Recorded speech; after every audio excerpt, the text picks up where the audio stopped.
Olá, bom dia, boa tarde ou boa noite, conforme a hora ou o lugar do mundo onde te encontras. Mas hoje é um dia especial.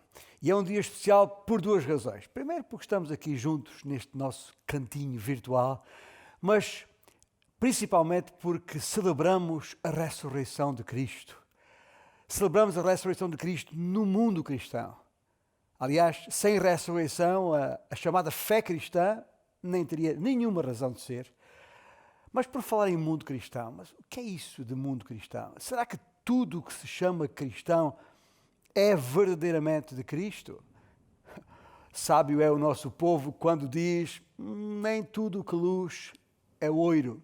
E de facto assim é.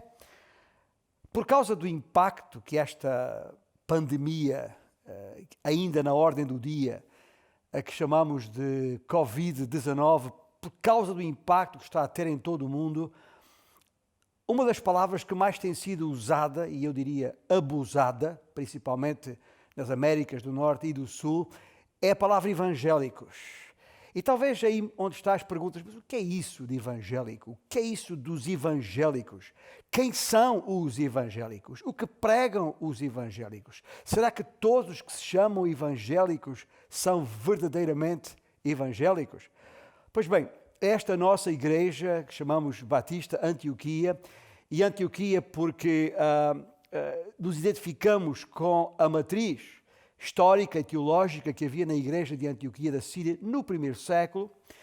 Esta igreja, dizia eu, é uma igreja evangélica. E alguns perguntam, mas o que é que distingue uma verdadeira igreja evangélica de outras ditas cristãs? Nós respondemos com as palavras do apóstolo Paulo. Paulo disse: não pregamos a nós mesmos, mas a Cristo Jesus como Senhor. Pregamos a Cristo que foi crucificado, que foi sepultado e que ressuscitou. E é por isso que aqui estamos, seja Páscoa ou não. Somos uma igreja que proclama o Evangelho de Cristo. E dirás tu, mas o que é isso? Ainda bem que queres saber. Pois é para isso que aqui estamos. Para pregar a mensagem da salvação que há em Cristo Jesus, para celebrar essa obra de Cristo entre nós, sim, e em nós, de facto, e também para louvar a Deus, glorificá-lo por essa expressão sublime do seu amor por nós. A Bíblia, a nossa base de vida, nos exorta a adorarmos o Senhor com hinos e cânticos, e até tem dado capacidades extraordinárias a alguns compositores para escreverem melodias absolutamente espetaculares, que mexem connosco, que de facto comunicam uma mensagem como uma que já vamos entoar a seguir, porque daqui a pouco vamos cantar vários hinos e vários cânticos. Mas esta primeira que vamos entoar a seguir, queria chamar a tua atenção especialmente para ela. Foi escrita por alguém que já partiu há muito. Aliás, 1915, quando faleceu. Uma mulher de Deus extraordinária. Estou a falar de Fanny Crosby. Fanny Crosby, entre os 45 e os 95 anos de idade, que faria no ano em que faleceu, escreveu mais de 8.000 melodias. Ouviu bem? 8.000 melodias. É uma coisa extraordinária. Eu não sei quantos compassos de música isso significa, mas sei muito bem, porque tenho lido dela e tenho cantado dela e traduzido dela, sei muito bem que se ela tivesse que reduzir todos esses compassos a um compasso só, ela teria, com certeza, caberia numa simples declaração como esta: Cristo Jesus veio ao mundo para salvar os pecadores, resgatando-os da escravidão do pecado. A respeito disso, o apóstolo Paulo escreveu na sua epístola aos Efésios, logo no primeiro capítulo. E Paulo disse da parte de Deus, e passo a citá-lo: por meio de Jesus Cristo, no qual temos a redenção pelo seu sangue, a remissão dos pecados, segundo a riqueza da sua graça, que Deus derramou abundantemente sobre nós em toda a sabedoria e prudência, a fim de sermos para louvor da sua glória. Nós os que de antemão esperamos em Cristo, em quem também vós, depois que ouvistes a palavra da verdade, o evangelho da vossa salvação, e tendo nele também crido, fostes selados com o Santo Espírito da promessa, o qual é o penhor, a garantia da vossa herança até ao resgate da sua propriedade, em louvor da sua glória. A palavra redimir, remir ou resgatar tem a ver com a ideia de um escravo trazido naqueles tempos por embarcações comerciais a portos, como o de Éfeso, por exemplo, para ali serem expostos e vendidos em leilão, vendidos ao melhor preço. Imaginemos um escravo que depois de ser exposto e resgatado, ou seja, pago por preço, mas por um comprador especial, um comprador compassivo, que mal compra o escravo, concede-lhe a liberdade incondicional. Diferentemente do que seria de esperar, o escravo, agora livre, cheio de gratidão para com o seu novo proprietário, oferece-se a si mesmo, por amor ao seu Redentor, a quem pagou o preço por ele, e decide a ele se vincular como servo vitalício pelo resto da sua vida. É exatamente sobre isso que Paulo escreve na sua carta aos Efésios. E sendo Éfeso um dos mais importantes portos-mar da época, com certeza quem ouviu aquela carta entendeu muito bem.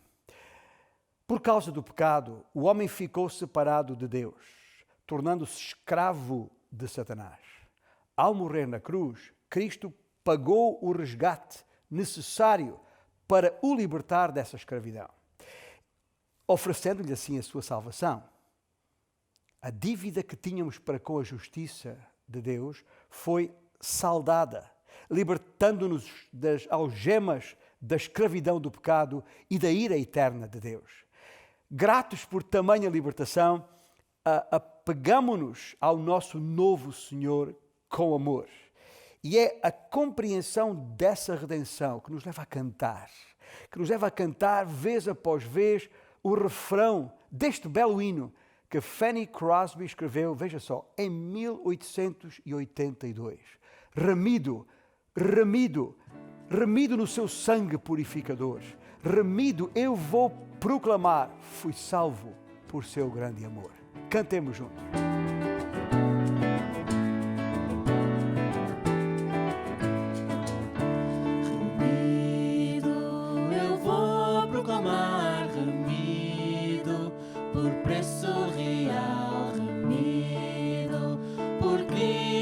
Morte eu gozo a paz eterna. Remido no sangue purificador. Remido eu vou proclamar, fui salvo por seu grande amor.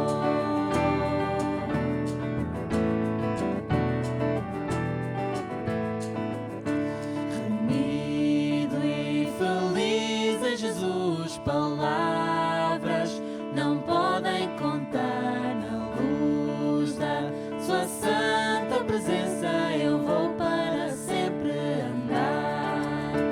Remido no sangue purificador. Remido eu vou proclamar, fui salvo por seu grande amor.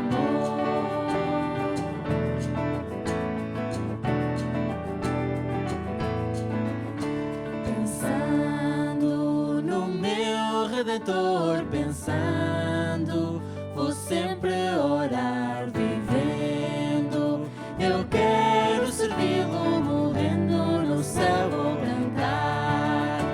Remido no sangue purificador. Remido eu vou proclamar, fui salvo por seu grande amor.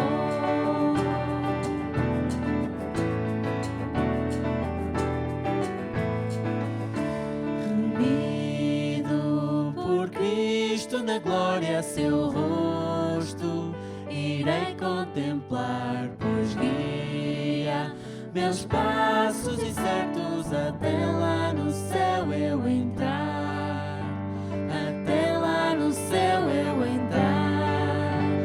Até lá no céu eu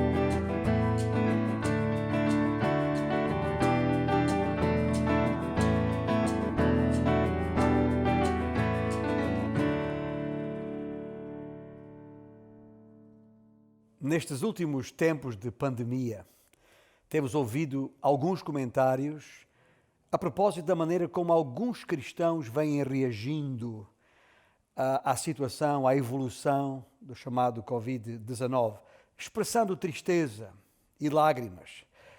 Ao que parece, alguns acham que isso não é adequado para um cristão, que o cristão não pode expressar tristeza ou lamento, que isso seria até um sinal de fraqueza, que isso seria a negação da força, da alegria e da paz que é suposto termos em Cristo Jesus. Deixe-me dizer uma coisa, não há coisa mais absurda do que pensar dessa forma. No livro de Eclesiastes, um dos 66 livros da Bíblia que temos à nossa disposição, no seu capítulo 3, e se ler com atenção a qualquer momento os primeiros 8 versículos, vai perceber que a Bíblia declara que há um tempo determinado para tudo. Inclusivamente tempo para chorar e tempo para rir. Tempo para prantear e tempo para saltar de alegria. Por isso é que Paulo, já no Novo Testamento, escrevendo aos Romanos, nos exortou no sentido de nos alegrarmos com os que se alegram e chorarmos com os que choram. Por isso não há nada de errado no lamento. Aliás, sinceramente, lamentamos as vidas infectadas e falecidas por este ou por outros vírus, por esta ou por outras doenças. Lamentamos todo o sofrimento que está associado à doença, tanto dos doentes como dos seus familiares e até mesmo de todos os profissionais que convivem todos os dias, todas as semanas, todos os meses, todos os anos com a doença e com a morte. O lamento, ouça bem, o lamento não é nenhum desvio à condição de ser espiritual. Não se trata de um mero escape para a nossa frustração, ou dor, ou solidão, ou incapacidade de entender o que está a acontecer, por que está a acontecer e para que é que está a acontecer. A verdade é que aquilo que anunciamos assenta na verdade das Escrituras. Ou seja, o lamento está, eu diria, embebido no tecido bíblico. Há até um livro da Bíblia com esse nome, Lamentações, escrito pelo profeta Jeremias a propósito da destruição da cidade de Jerusalém e do templo. A palavra lamentações significa literalmente chorar em voz alta. Há salmos de lamentação, como por exemplo o Salmo 22. Posso lamentar-me hoje da situação em que estou, porventura, mas sei que nada me faltará. Pois o Senhor é o meu pastor, como aliás o Salmo 23, que vem logo a seguir, bem atesta. Mas este Salmo 22 a que me refiro é muitas vezes citado por altura da Páscoa, onde nos encontramos, precisamente porque Jesus o citou enquanto crucificado lá em Jerusalém.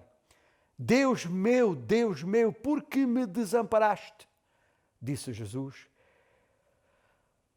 E quantas vezes nós usamos estas mesmas expressões no nosso dia a dia? Oh Deus, por que me abandonaste? Porque estou em sofrimento? Porque clamo e não me respondes? Porque não tenho sossego? Porque não consigo conciliar o sono? Porque temos de estar a passar por isto? Porque é que não tenho emprego? Porque é que não tenho dinheiro? Porque é que não tenho filhos? Porque é que... Seja lá o que for. Há tempo para tudo. Há tempo para lamentar. E, regra geral, o tempo de lamentar tem a ver com o tempo de sofrer. E Jesus sabe o que isso é. Aliás, nós não temos outro sumo sacerdote que possa compadecer-se de nós como ele, porque ele passou por todo o tipo de sofrimento. Aliás, a certa altura, falando aos seus discípulos, e vou citar as próprias palavras de acordo com o Evangelho de Mateus, Jesus terá dito: a minha alma está profundamente triste até à morte.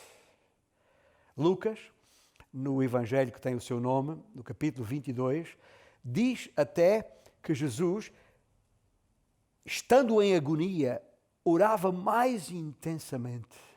E aconteceu que o seu suor se tornou como gotas de sangue caindo sobre a terra. Não há palavras para descrever a atrocidade do massacre a que o corpo de Jesus foi sujeito. Mas o maior sofrimento de Cristo não foi o físico, mas o espiritual.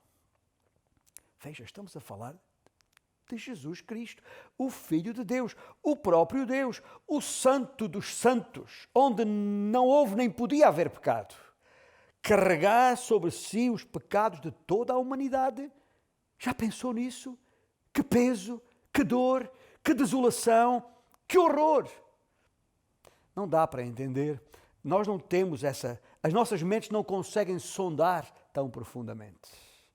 Mas aí estava a parte mais severa da agonia que Jesus partilhou sentir.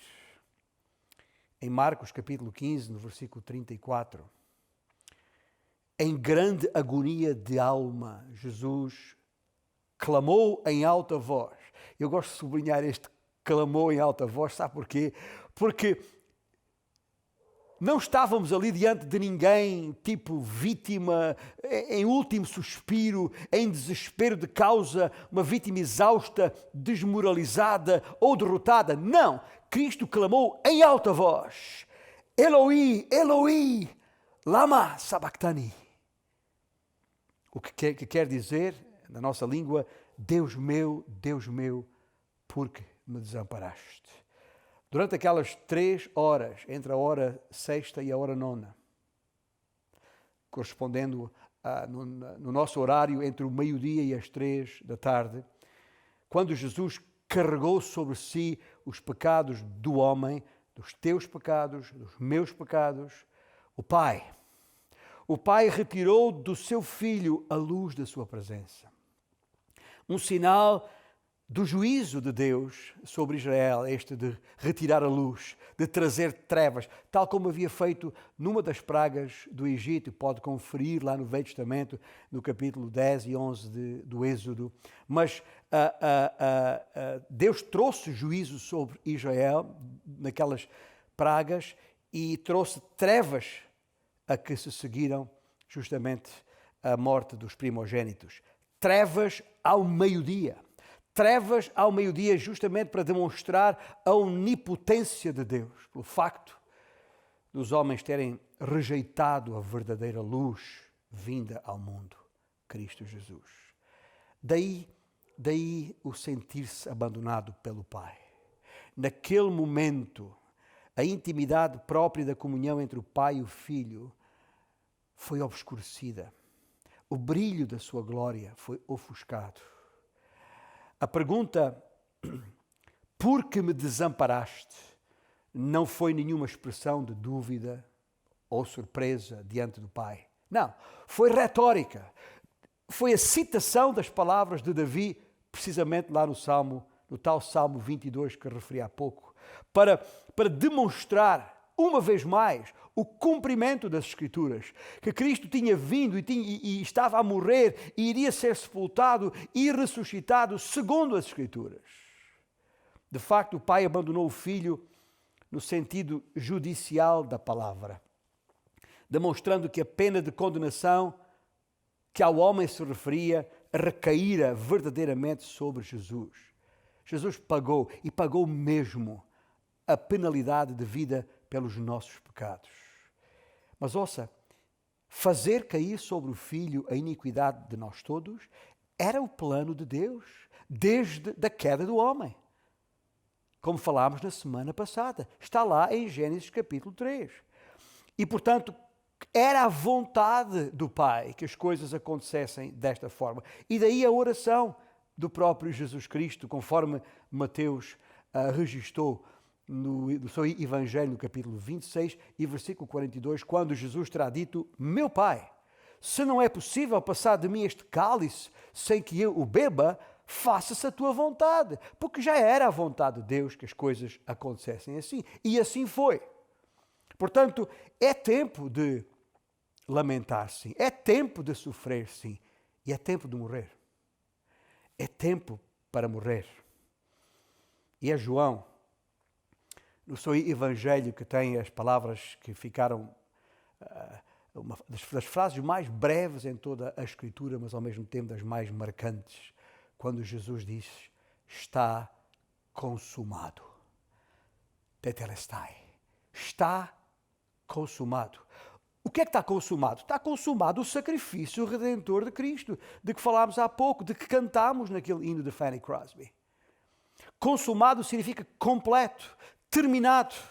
Já não há mais nada para fazer, não há nada que tu ou eu precisamos de fazer para podermos acrescentar, seja o que for, à salvação. Aliás, se porventura pensas que podes fazer qualquer coisa hoje, ou tenhas feito alguma coisa antes, ou possas fazer alguma coisa depois para acrescentar alguma coisa à tua salvação, seria a mesma coisa que passar um atestado de incompetência àquilo que Cristo fez na cruz. Porque o que Cristo fez é completo. Está pago, nada mais. Está em dívida. O preço devido pela nossa dívida do pecado está saldado. Porque, como Paulo disse aos Romanos, o salário do pecado é a morte e Cristo morreu. E é nas profundezas da sua consumação, quando ele diz está consumado, que a vitória sobre a morte é alcançada. O desamparo, aquele abandono experimentado por Cristo não deve ser confundido nunca com a sua morte consumada. Sabe porquê? Quando Cristo morreu, naquele preciso momento em que houve trevas, naquele preciso momento em que o véu do tempo se rasgou em duas partes de alto a baixo, aconteceu exatamente o contrário daquilo que podíamos pensar ser abandono, desamparo. Porque é naquele preciso momento que Jesus clama, Pai, nas tuas mãos entrego o meu espírito. E dizendo isto, expirou. Quando a morte chegou, já o abandono passara. Cristo se entregou à morte. Mas porquê? Porque nos amou. Não foi porque o poder religioso o acusou, nem foi porque o poder político o sentenciou. Ele se entregou por sua própria determinação, assumindo a acusação que sobre nós, tu e eu, recaía. Era esse o plano da Trindade desde a queda do homem, lá em Gênesis capítulo 3. Jesus é o descendente que ali está referido, que ao sofrer ferimento no calcanhar, acabaria por desferir um golpe mortal no inimigo, Satanás, a serpente, tragando a morte, esmagando-lhe a cabeça. E é por isso que o profeta Isaías tem estas palavras absolutamente assertivas e descritivas de tudo aquilo que viria a acontecer. Quando, a respeito deste Messias que estava por vir, Isaías disse, ou escreveu, ele foi traspassado pelas nossas transgressões e moído pelas nossas iniquidades. O castigo que nos traz a paz estava sobre ele e pelas suas pisaduras fomos sarados. Foi por isso que Cristo morreu. E pensarás aí, mas para quê? Para quê? Bom, se não fosse assim, não havia esperança. A esperança que temos vindo a falar convosco semana após semana e continuaremos a falar até que essa bendita esperança se manifeste quando Jesus voltar para levar para si isto que ele comprou, esta propriedade que é sua, a sua igreja, não a igreja A, B ou C, de pedra ou cal, mas o corpo vivo de todos aqueles que, tendo ouvido este evangelho, creram. Pois todos pecaram, diz a Escritura, e carecem da glória de Deus, sendo justificados gratuitamente, por sua graça, mediante a redenção que há em Cristo Jesus. E é por isso que aqui estamos. É por isso que, como igreja, aqui estamos. E como referi antes, é por isso que somos embaixadores de Cristo. Como Paulo escreveu aos Coríntios, de sorte que somos embaixadores em nome de Cristo. Pois rogamos e tu estás incluído aqui neste apelo, rogamos que vos reconcilieis com Deus. Aquele que não conheceu pecado, ele o fez pecado por nós, para que nele fôssemos feitos justiça de Deus. É por isso que somos igreja.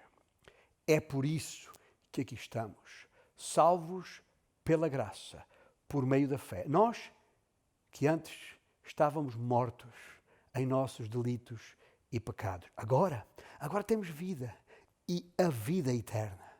Mas disso falaremos um pouco mais adiante. Agora, pensa nisto. Aquela cruz rude e cruel, símbolo de maldição e de humilhação, pode agora tornar-se numa cruz preciosa e compassiva, motivo de bênção e de perdão. Queres saber como? Gostarias de saber como? Então fica conosco mais um pouco e vais ouvir. E ouvindo, poderás crer.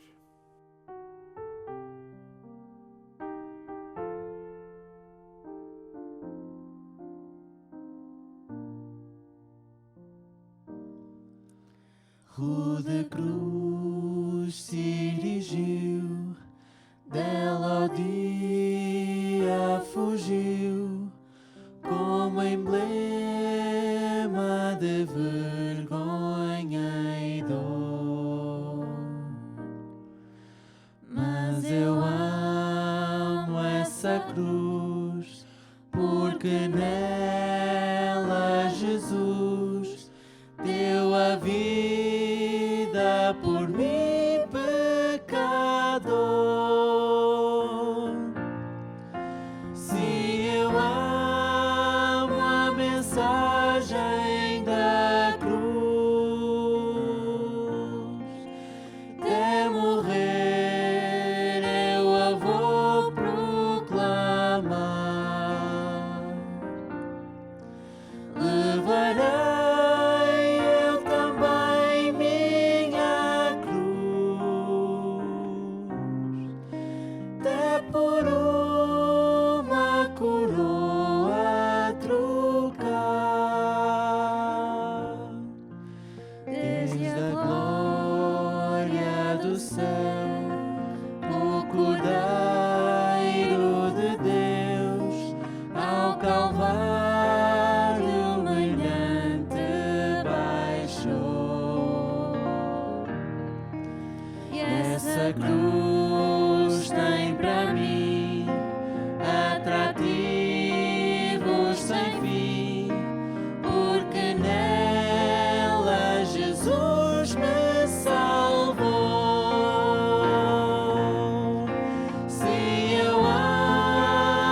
até morrer eu a vou proclamar.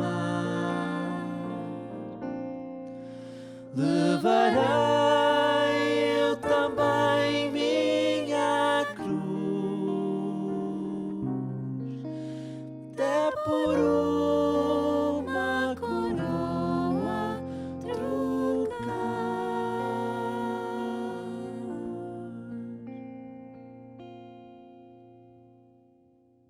A Páscoa lembra-nos o perdão dos pecados.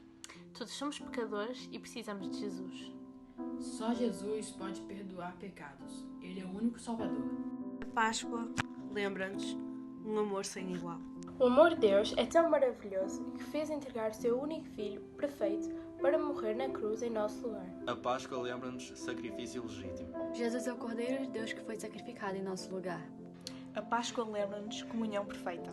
Estávamos separados de Deus por causa do pecado. Mas Jesus reconciliou com Deus. Hoje temos comunhão com Deus através da salvação em Cristo. A Páscoa lembra-nos obediência sem limites. Jesus obedeceu até à morte de cruz. Ele se humilhou, fez-se homem e se entregou em nosso lugar. A Páscoa lembra-nos alegria completa. A alegria que temos na ressurreição em Jesus. A alegria da nova vida. Que Ele nos dá. Através da salvação.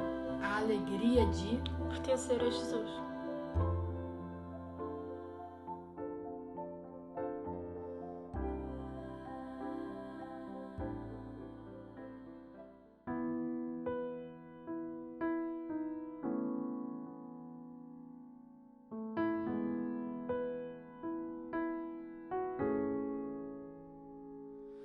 Profundo amor do Pai por nós, tão vasto e sem medida, que deu seu Filho para fazer do vil o seu tesouro.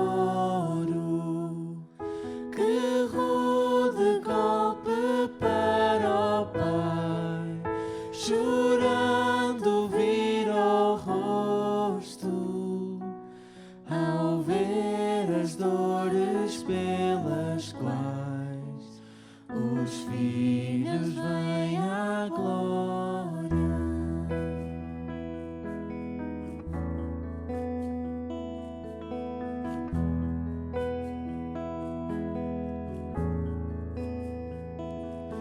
Olhai o homem sobre a cruz, sofrendo meu pecado. Chocado ouço a minha voz no meio das que troçam.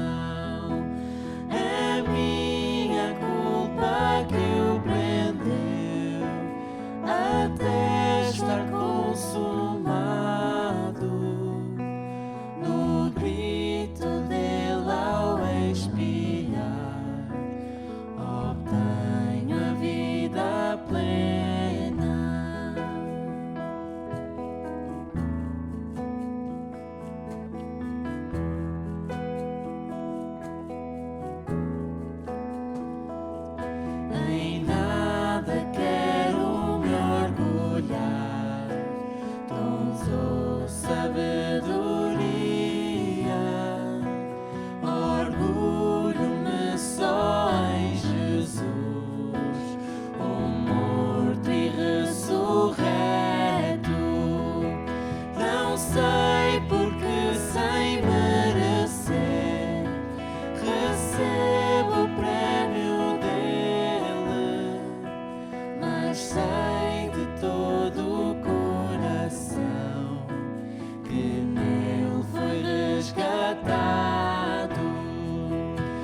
Olá, continuando na meditação desta manhã, ainda falando sobre a morte, mas agora abordando o aspecto da ressurreição de Jesus Cristo, estamos juntos em casa. Sabemos que esse tempo é um tempo diferente. Não podemos celebrar a Páscoa como nos outros anos, estando com a família, com os irmãos, enfim. Mas mesmo em casa, onde quer que estejamos agora, estamos conectados através do Espírito Santo de Deus como um só corpo em todos os lugares. Então, abra sua Bíblia nesse instante em Lucas, o Evangelho segundo Lucas, capítulo 24, e o texto está do versículo 13 até o versículo 48. Eu não vou ler o texto todo agora, exatamente porque é um texto um pouco mais extenso, mas eu peço para que você leia aí com a sua família, ou mesmo sozinho, leia esse texto na sequência. Mas eu quero abordar pelo menos uma parte, a partir do versículo 28, exatamente sobre essa questão, essa temática que estamos abordando, que é vida em Jesus, ou seja, a morte de Jesus consumada é vida assegurada. Ele ressuscitou. Então abra aí em Lucas, capítulo 24. Eu vou ler a partir do versículo 28 em diante. Eu gostaria que você acompanhasse rapidamente. Diz assim a palavra de Deus. Ao se aproximarem do povoado para o qual estavam indo, Jesus fez como quem ia adiante deles. Mas eles insistiram muito, dizendo: fique conosco, pois a noite já vem, o dia já está quase findando. Então ele entrou para ficar com eles. Quando estava à mesa com eles, tomou o pão, deu graças, partiu e deu a eles. Então, versículo 31, os olhos deles foram abertos e o reconheceram, e ele desapareceu da vista deles. Agora, olha o testemunho do versículo 32. Perguntaram um ao outro: não estavam ardendo os nossos corações dentro de nós, enquanto ele nos falava no caminho e nos expunha as Escrituras? Até aqui eu quero convidá-lo a fechar os seus olhos e a orar comigo nesse momento. Ó Deus, obrigado porque a Tua palavra, ela tem todo o poder e autoridade sobre as nossas vidas. Sabemos, ó Deus, que passamos um tempo difícil, muitas pessoas, ó Pai, enlutadas, muitas pessoas enfermas, muitas pessoas com medo e por isso mesmo ficando enfermas na sua alma. Há uma insegurança, uma incerteza com relação à saúde, com relação ao futuro, seja na saúde física, emocional, espiritual e até mesmo, ó Deus, com relação às questões econômicas. Sabemos, ó Deus, que isso tem tirado a paz de muitas pessoas. Mas hoje nós celebramos a vitória, nós celebramos a ressurreição de Jesus Cristo. Ele venceu a morte e é por isso que nós estamos aqui. Nós proclamamos a Jesus Cristo ressurreto. Ó Deus, assim nós oramos e pedimos que durante alguns minutos, que possamos ouvir claramente a voz do Senhor sobre as nossas vidas, ó Pai. Oramos em nome de Jesus. Amém, Senhor. Meus irmãos, meus amigos, quando nós olhamos o texto bíblico, nós lembramos dessa história. Os dois discípulos no caminho de Emaús, um texto extremamente conhecido pelos cristãos, e talvez aqueles que ainda não estão familiarizados com a Bíblia vão ter essa lembrança. São dois discípulos que voltavam para as suas casas após a crucificação de Jesus. Jesus havia morrido. O contexto que eles estavam então vivendo era esse. Voltavam para suas casas totalmente arrasados. E nesse contexto Jesus aparece. Eles ainda não reconhecem Jesus ressurreto e começa a caminhar com eles. Porque é isso que Jesus faz com a gente. Jesus caminha com a gente quando nós estamos cabisbaixos. Jesus caminha com a gente quando estamos sem rumo. E aqueles dois chutando pedra, indo para casa, sem rumo, sem saber o que pensar, em que crer diante daquele quadro, Jesus caminha com eles. E em um dado momento, eles vão conversando sobre as Escrituras, sobre a palavra, sobre a revelação de Deus. Em um dado momento, Jesus vai como quem fosse embora, mas os dois gostaram tanto da conversa que dizem: fica conosco. E Jesus fica. E Jesus então parte o pão com eles, e diz a Bíblia que naquele momento os seus olhos se abriram e perceberam que era Jesus, e Jesus então desapareceu diante dos seus olhos. A primeira coisa que eu quero abordar contigo é que a vida em Jesus, ela vai além da morte. Nós já ouvimos um pouco sobre a morte de Jesus, os seus propósitos, o porquê ela aconteceu. Mas quando falamos sobre a morte de Jesus, ou sobre a vida que vem de Jesus, ela vai além da morte. O texto bíblico diz que eles estavam sem rumo. Aqueles 2 discípulos estavam com um contexto de morte na sua vida, no seu coração. No noticiário, naquela época, só passava notícia de morte. Foi crucificado. Aquele que era o Messias foi crucificado. Aquele que pregava foi crucificado. O Jesus Nazareno foi crucificado. E nesse contexto, cabisbaixos, confusos, porque isso causa confusão, desiludidos, e eu fiz uma relação aqui, possuídos por remorso, talvez aquela coisa, poderíamos tanto ter aproveitado mais e não fizemos, com medo, porque se pegaram Jesus, poderão pegar a nós. Então e aí? Como fazer? Estavam com medo, em luto, perderam o mestre a quem amavam, em lágrimas talvez, chorando. Sabe quando nós passamos por momentos difíceis de traumas, de perdas? Há momentos que nós nos pegamos chorando sem saber por quê. A dor toma conta da gente e não conseguimos dominar e nos pegamos chorando. Às vezes, choramos escondidos, no banho, onde ninguém nos vê. Choramos escondido quando todos estão dormindo. Às vezes estamos ali diante de Deus numa contrição, mas o coração está despedaçado e vimos que não há problema em estarmos tristes ou com medo, não há um problema nisso em si, mas não podemos estar incrédulos, ou seja, não acreditando que Jesus Cristo venceu a morte. É bem verdade que a vida é além da morte. Jesus Cristo traz vida para além da morte. Mas o aspecto que eu quero ainda enfatizar de uma forma mais demorada nessa manhã é sobre a vida em Jesus, que ela é reafirmada ou afirmada na ressurreição de Jesus. O texto bíblico vai dizer que Jesus dá graças e então, naquele momento, os olhos deles se abrem. Olha, que alegria! Que alegria! Aqueles 2 que estavam ali, cabisbaixos, angustiados, com medo, aquele sentimento péssimo no coração, com lágrimas de tristeza, de repente os seus olhos abrem e percebem, Jesus está ali. Há esperança. Sabe, tudo aquilo que não valia mais a pena, que eles chutavam pedra durante o caminho, agora vale a pena. E eles começam, dizem um ao outro, teu coração também ardia, queimava enquanto ele falava com a gente? É isso que acontece, ardor no coração.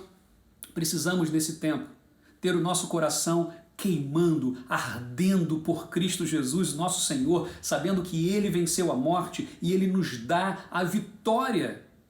Olha como é precioso e anunciar a mensagem do Evangelho. Grande alegria nós temos quando relembramos a morte e a ressurreição de Jesus. Aqueles 2 tinham uma grande diferença, antes e depois de Jesus. E aí eu quero pegar um aspecto muito importante. Eu não sei quantas pessoas hoje estão acompanhando esta celebração, estão ouvindo agora, estão me ouvindo nesse exato momento. Ou numa gravação, ou em direto agora, mas eu quero dizer para você uma coisa. Tomar uma decisão ao lado de Cristo, ou por Jesus, ou de entregar a vida a Jesus, significa exatamente perceber que Jesus está contigo, Jesus está ali. A Bíblia diz que Ele está à porta e bate. Aquele que abre, ele entra. E aí há uma celebração, há uma festa, há alegria. Eu não estou dizendo que o cristão, que o crente em Jesus não pode ficar triste ou não fica abatido. Não, não é isso. Mas ele não permanece triste, ele não permanece abatido, porque ele sabe em quem tem crido. E nós cremos em Jesus ressurreto. Como é que isso aconteceu? Os olhos deles se abriram. Os olhos daqueles 2 se abriram e, na verdade, fez toda a diferença. Foi exatamente no momento que Jesus abriu o pão, ou partiu o pão. Partiu o pão e os olhos se abriram. Por quê? Teriam eles lembrado da ceia? Teriam eles lembrado, ou estariam eles, naquele dia, quando Jesus multiplicou o pão e alimentou aquela multidão? Eu não sei. Eu sei que naquele momento os olhos deles se abriram. Eles conheciam, já tinham ouvido falar de Jesus, já tinham talvez até convivido com Jesus, mas naquele momento os seus olhos se abriram. Eu não sei se há pessoas aqui que estão acostumadas, nasceram na igreja, cresceram num contexto religioso, seja qual religioso for, mas de uma forma, vamos falar da nossa casa, ou seja, você cresceu até num contexto religioso batista ou protestante, ou seja lá do que for, mas nunca realmente tomou uma decisão por Jesus Cristo, de entregar a tua vida a Jesus. Ou seja, a decisão não é do teu pai, não é da tua mãe, não é do teu irmão, não é do teu marido, da tua esposa. A decisão é tua, é minha, ela é individual. Nós cremos que Cristo venceu a morte. Os olhos deles se abriram e perceberam que Jesus estava vivo. Jesus estava vivo. Jesus caminhou com eles e a razão da nossa vida é essa. Eu quero dizer para você nessa manhã, peça a Jesus nesse momento que abra os olhos do teu coração, que abra os olhos do teu coração ao ponto de perceber que Ele está contigo na caminhada. Vivemos hoje um tempo sombrio na humanidade, isso é verdade, mas quando os nossos olhos espirituais são abertos, a Bíblia faz sentido. Quantas vezes nós lemos a palavra de Deus e parece não fazer sentido, mas quando o Espírito Santo de Deus entra em nossos corações, a Bíblia faz sentido, ela traz esperança, os nossos olhos se abrem e voltamos para casa com esperança. A ressurreição, ela muda a vida da gente por completo. A ressurreição de Jesus muda a nossa vida por completo. O coração é cheio, é enchido do calor espiritual. Nós não dependemos de promessas de um governo ou de outro governo, nós não dependemos de promessas de especialistas ou não especialistas, nós não dependemos de seres humanos, nós dependemos de Deus, nós dependemos de Jesus Cristo ressurreto. O maior inimigo do homem, do ser humano, é a morte. Para tudo dá-se jeito, mas para a morte não. Mas Jesus, Ele dá jeito na morte, Ele vence a morte e a palavra de Deus assim nos garante. Nós vibramos então com essa verdade e precisamos vibrar, meus irmãos, nada de se entregar, nada de ficar para baixo, cabisbaixo, chutando pedra, sem saber o que amanhã vai acontecer. O amanhã pertence ao Senhor, a nossa vida pertence ao Senhor, a alegria do Senhor é a nossa força, então vamos celebrar, vamos alegrar o coração uns dos outros. Liga para as pessoas que mais precisam. Liga para as pessoas que precisam ouvir a tua voz. Ora com as pessoas pelo telefone. Nós vamos enxergar Cristo em toda a Bíblia. Nós vamos experimentar a graça de Deus. O conceito da graça de Deus, só para a gente lembrar, é um favor de Deus por nós, seres humanos, que nós não merecemos. Nós não merecemos a salvação, porque somos pecadores, mas a graça de Deus nos alcança e assim Jesus foi com aqueles homens, caminhou com eles e abriu-lhes os olhos dos seus corações. E aí a alegria transborda. Nós não paramos de valorizar as tolices da vida. Aliás, uma das coisas boas que essa pandemia tem trazido para todos nós, uma reflexão, é que as tolices precisam ficar em segundo plano. As nossas rixas, as nossas bobagens, muitas vezes, precisam estar em segundo plano, porque temos um único foco, a vida. A vida sobrepõe a morte. A vida sobrepõe a morte. A ressurreição de Jesus é trazer vida onde a morte estava vencendo, a vida venceu e Jesus ressuscitou. Valorizamos menos as tolices e tomamos ousadia no nosso coração para partilhar a verdade de Deus. Já imaginou quanta gente nós conhecemos, familiares, amigos, vizinhos, pessoas que trabalham com a gente, que estudam com a gente, pessoas que nós conhecemos, pessoas que estão nas nossas redes sociais, onde quer que estejam, amigos de infância, que ainda não conhecem Jesus, que ainda não têm a esperança em Jesus. Já ouviram falar de Jesus? Claro que já. Em um país como Portugal, em um país como o Brasil, em países como vários países aqui da Europa, aliás, todos, vamos assim dizer, quem nunca ouviu falar de Jesus Cristo? Quem nunca ouviu falar nessa região aqui, na Europa de uma forma geral, que Jesus Cristo habitou nessa terra? Pode crer ou não crer, pode acreditar que era apenas um homem comum ou ele era Deus realmente. A questão não é essa. A questão é que nós precisamos reconhecê-lo como nosso Senhor e nosso Salvador. E isso, quando nós assim professamos, Jesus é o meu Senhor, Jesus é o meu Salvador, Ele é a razão da minha vida, Ele ressuscitou, Ele venceu a morte, vivo está. Quando eu declaro isso, quando eu reconheço isso, quando eu creio nisso, o meu coração, assim como o teu, pode queimar, pode arder, e a alegria e a esperança vai fazer parte da nossa vida. E nós poderemos partilhar isso com todas as pessoas. Partilha aquilo que você crê, que Jesus Cristo é o Senhor e o Salvador da sua vida, com todas as pessoas que você conhece. Num tempo onde muita gente está sem esperança, nós proclamamos a esperança. Num tempo onde muita gente só fala de morte, nós falamos da vida. Nós falamos da ressurreição. A ressurreição de Jesus é a garantia da vida. É a garantia da vida. Com alegria, precisamos proclamar que Jesus ressuscitou. Com sabedoria, precisamos proclamar que Jesus ressuscitou. E com coragem para assumir a nossa fé. Jesus, Ele ressuscitou. Jesus venceu a morte e nós temos vida em Jesus. Você pode repetir isso comigo? Onde você estiver agora, repita exatamente isso comigo. Jesus venceu a morte. Mais uma vez, Jesus venceu a morte e nós temos vida em Jesus. E nós temos vida em Jesus. Que Deus te abençoe, que Deus abençoe a sua casa, a sua família, que Deus abençoe a todos aqueles que nesse momento nos acompanham e aqueles que são alvo das nossas orações. Que Deus te abençoe grande e poderosamente. Um grande abraço, porque Jesus ressuscitou. Deus abençoe.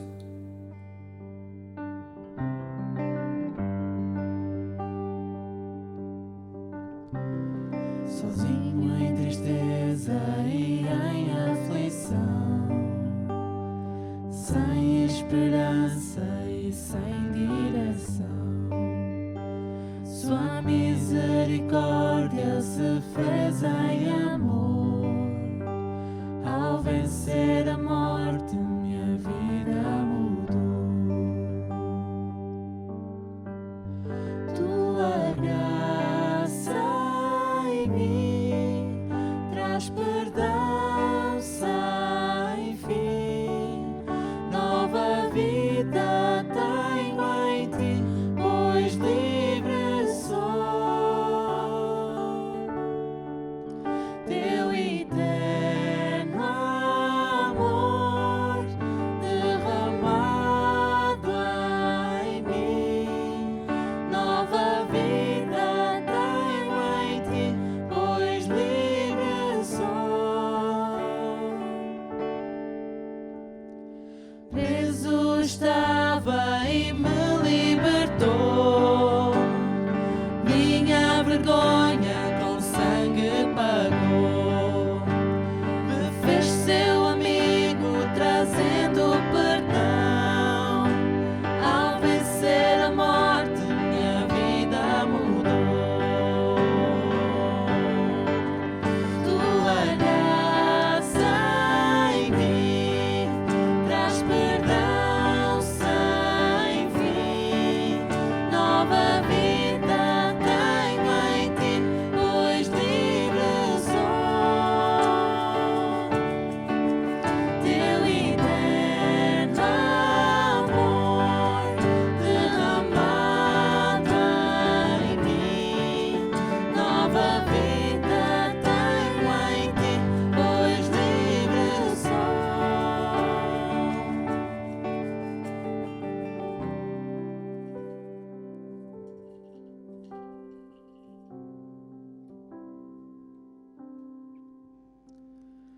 O Salvador foi pregado na cruz. Trevas vieram, mas não era o fim. No terceiro dia ele ressuscitou. Ao vencer a morte, minha vida mudou. Tua graça em mim traz perdão sem fim. Nova vida tenho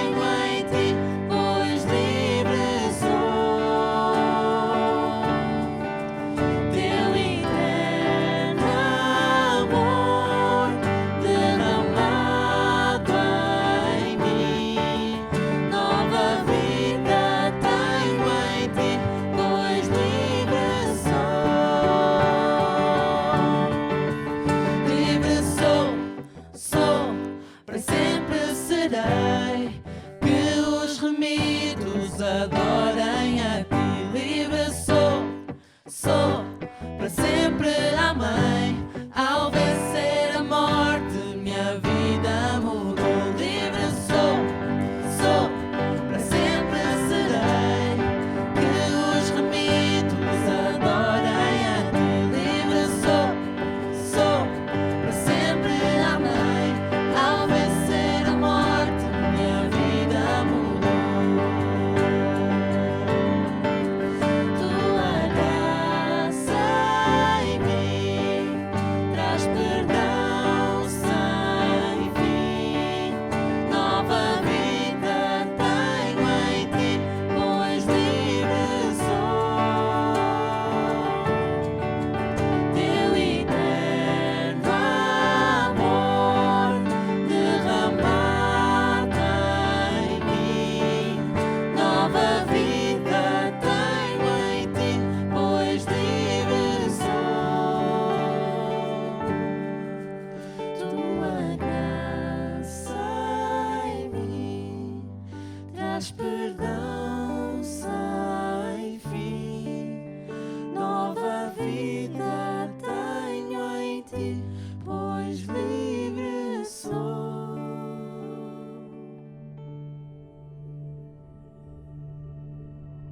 E assim, estamos chegando ao final dessa celebração juntos em casa. E a gente sabe que há um aperto aqui no coração porque gostaríamos de abraçar os nossos irmãos, abraçar as famílias, mas ainda não é possível e precisamos tomar cuidado com isso, precisamos tomar cuidado das pessoas que nós amamos. Então, nesse propósito é que nós estamos procurando fazer esta celebração online. A gente sabe que não é a mesma coisa de estarmos juntos, mas a palavra de Deus tem sido anunciada. Partilha esse vídeo, partilha esta celebração com todas as pessoas que você conhece, com seus amigos, com seus parentes, com as pessoas com quem você tiver relacionamento. Partilha e diz, há uma palavra de esperança, há uma palavra de vida. Então, ouça aí os louvores, ouça aí sobre a morte de Jesus, ouça aí sobre a ressurreição de Jesus. Certamente pode abençoar a vida de muitas pessoas. Gente, uma semana abençoada. E mais uma vez, eu quero terminar essa celebração, esse tempo de celebração online, em oração. Então, se você está aí com a sua família, eu vou pedir a você agora que dê as mãos a quem está ao seu lado, na sua casa. Se você está sozinho, não fica triste, ok? Nós estamos espiritualmente ligados e vamos orar nesse momento juntos, nesse instante. Ó Deus, obrigado, Pai, porque apesar do tempo em que nós vivemos, onde há tanta incerteza no ar, nós sabemos em quem temos crido.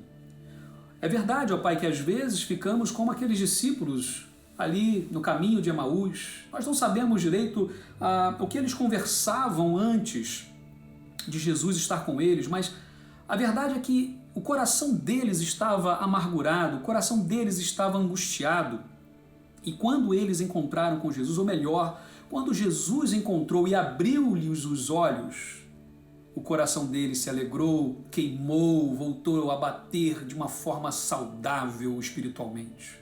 E assim, ó Deus, nós pedimos, não permita, ó Deus, que esse tempo que vivemos no mundo inteiro traga sobre nós um peso, traga sobre nós, ou melhor ainda, ó Deus, ou pior ainda, roube de nós a alegria de vivermos, a alegria da salvação. Pelo contrário, ó Pai, renova em nós todos os dias, todas as manhãs, a alegria, que tenhamos a plena ciência, a plena consciência de que a cada manhã, ó Deus, a cada madrugada, as misericórdias do Senhor são renovadas e por isso nós aqui estamos e não fomos consumidos. Meu Deus, obrigado porque Jesus Cristo habitou nesta terra, sujou o pé na poeira desta terra. Ó Deus, obrigado porque Ele não desistiu de nós. Obrigado porque Ele morreu a nossa morte e principalmente porque Ele venceu a morte e ressuscitou.